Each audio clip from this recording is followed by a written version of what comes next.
But I have a question. Absolutely. So you guys understand that men do care, right? Absolutely. Okay, now let me ask you I something. hear you. Do you think that men care and it is genetic, or do you think it's cultural? Cultural. It's culture. I think. Culture. Well, it could be both. It's No, the answer is unequivocally genetic. And the reason why we know this is in 1989, Dr. David Buss does a survey of 37 different cultures. And all these cultures, some of these cultures had never seen Western television. We're talking about Aboriginal people who live in the center of Australia. We're talking about people who live in the Andes Mountains. We're talking about people who live in Papua New Guinea, had no contact whatsoever with any Western culture. No billboards, no magazines, no television shows, no movies. And even in every single one of those cultures, without exception, yes, women with lower body counts were more higher perceived in some cases, in some of these cultures, virginity as well. Like the Chinese, they cared more about a woman's lower body count. These cultures had nothing to do with each other. They were not exposed to Western culture. And this study was replicated several other times. It is 100% genetic. It is not cultural. But there's also studies that The History of Sex is a really good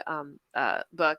And they go back into like the histories of women sleeping with men sleeping with women, poly, all the thing. And they say that there were studies that were done, and there was very scientific, that every time a woman sleeps with a man, there's a little bit of a part of that man that stays within that woman. And so it messes up when that man, maybe psychologically, I don't know. I'll talking about biologically. Yeah, I'm going to give you the book. I've heard that too. This book is insane. And then it talks about men, like them wrapping their head around that, having kids with a woman that's had multiple, it's called The History of Sex, and it's very scientific book. I think you'd actually dig it.